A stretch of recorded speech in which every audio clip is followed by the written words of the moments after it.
சரஸ்வதி தேவியின் திருவடி பணிந்திட வேண்டிய ஞானம் பெருகிடச் செய்வாள். வெற்றிகள் நமக்கு வழங்கிடுவாளே.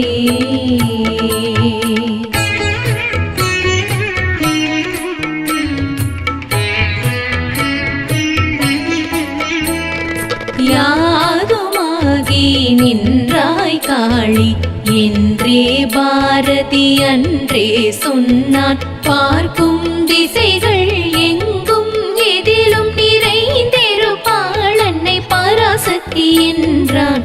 இல்லம் தோறும் கொலுவை திடுவோம், இறையருள் என்றும் இனிதாய் பெறுவோம். நல்லவை நாளும் நலமாய் நடக்கும், நாடியதெல்லாம் எளிதாய் கிடைக்கும். கொலுவின் தத்துவம் வியந்திட வைக்கும், குவலயம் செலுத்திட தந்திடும் ஊக்கம். குழந்தைகள் பலரை தினமும் அழைத்து மகிழ்ந்திடச் செய்வோம் பக்தியை விதைத்து. முதலாம் படியில் செடி கொடி தாவரம், இரண்டாம் படியில் சங்குடன் நத்தை, மூன்றாம் படியில் கரையான் சிலந்தி, நான்காம் படியில் நண்டு வண்டு, ஐந்தாம் படியில் மிருகம் பறவை, ஆறாம் படியில் மனிதனின் உருவம், ஏழாம் படியில் முனியுடன் ரிஷிகள், எட்டாம் படியில் தேவர்கள் வடிவம், ஒன்பதாம் படியில் தெய்வ சிலைகள். உலகம் தழைக்க உண்டாகும் வழிகள், மூர்த்திகள் மூவரும் திருவருள் புரிவார். முப்பெரும் தேவிய துணையுடன் வருவார்.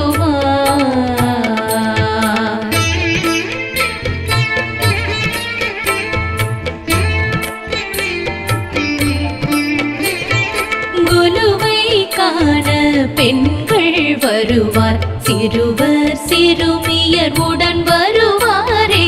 உறவுகள் தழைக்கும், ஒற்றுமை நிலைக்கும், உபசரிப்பாலே உள்ளம் நிறையும்.